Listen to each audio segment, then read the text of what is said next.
As of today, sum of over 5 billion naira from salaries and pension bills have been saved from the August way bill.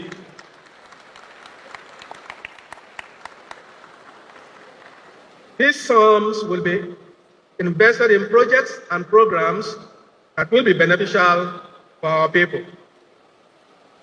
Meanwhile, announcements are being made for anyone that has not received their pay to approach their permanent secretaries, heads of department or agencies, to fill out an omission form and go through verification process. Once that is done, their years of service to the state should not be in vain. Beyond the mainstream service, we have decided to revitalize the state-owned media establishments. These were the pride of Rivers State in the years past. This breed of public service workers play a vital role in information dissemination. Their indispensable tools for service delivery have long been neglected and are in dire need of urgent intervention. I hope that the planned renovation of structures and upgrade of facilities and critical equipment at Rivers State Broadcasting Corporation, Rivers State Television, Rivers State Newspaper Corporation, the Garden City and Rivers State Printing Press will enable them meet current operating standards, compete favorably with their peers in the private media, and offer better service delivery. While we may not be able to outline our every intervention for public sector workers, we are confident that the gains recorded in the reforms will help us achieve the goal of a vibrant, motivated, well-trained, responsible, and resourceful workforce. As we honor an exceptional workforce, let me state that we have not forgotten those who served our state with dedication and loyalty, retiring only after having attained 60 years of age or 35 years of meritorious service. We recently conducted a verification exercise for pensioners in the state. This exercise captured thousands of retirees in the state and in diaspora. It was conducted with the comfort of our pensioners in mind, and with the successful completion and the data we have collated from the process, we are able to put a number of benefits in place to demonstrate our gratitude to them for their years of sacrifice and to ensure that they enjoy their retirement. Among the benefits we have approved is the payment of the 32,000 consequential pension adjustment due to retirees with effective date of May 1st, 2025. Very respected ladies and gentlemen, my heart is filled with gratitude and admiration for the dedicated Rivers State public servants who have been the backbone of our state's progress. They have been very instrumental to our drive towards the attainment of peace and stability in our dear state. As we mark the Civil Service Week in Rivers State, we honor men and women, in my opinion, our unsung heroes, who keep the government running through their hard work, courage, dedication, sometimes working under difficult conditions behind the scenes to ensure the smooth functioning of government and the well-being of our citizens. This year's theme, 5 years to 2030, accelerating public service delivery for a sustainable future, and sub-theme, empowering the Rivers State Civil Service, a new era of innovation, productivity, and excellence, could not have been more fitting. The years ahead are critical, and they will define how far we go in repositioning governance and public service delivery for the future. I am pleased that my administration has taken concrete steps to retool the civil service through training and professional development, as well as provision of conducive work environment and equipment.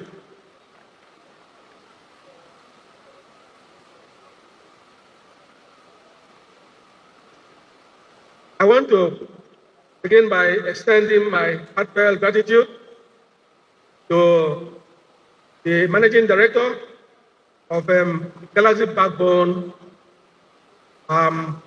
the keynote speaker, Professor Ibrahim Adeyanju, who is ably represented here by Mr. Wumi.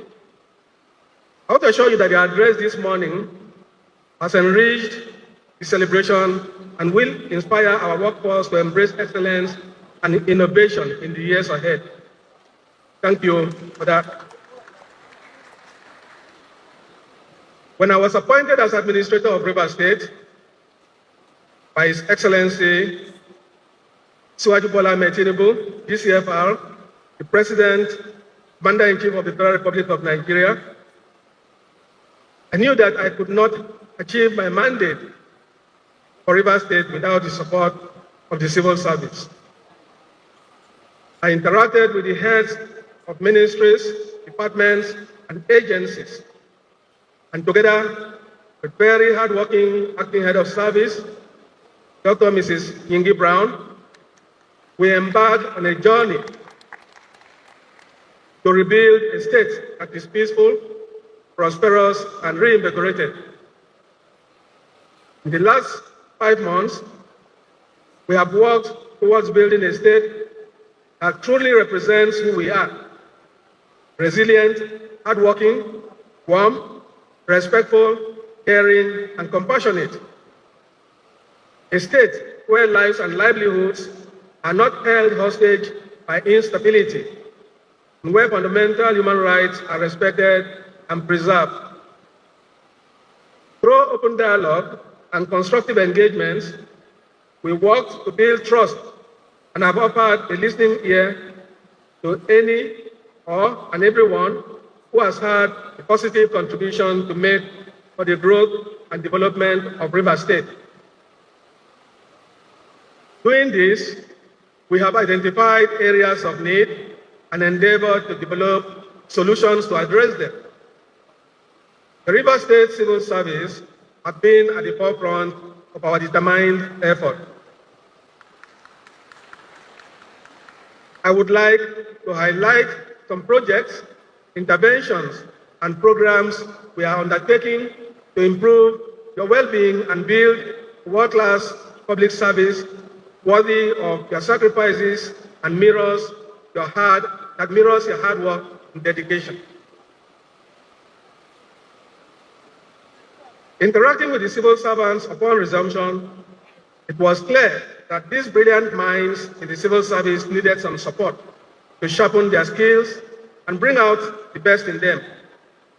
Since then, we have invested in the training and development of our civil servants, providing them with the tools and skills they need to excel in their roles. I am glad that these trainings have made some impacts on their confidence, efficiency, perspectives, and productivity. Targeted trainings, like the just concluded trainings for directors of finance and accounts, are part of our dedicated efforts to upskill our workforce.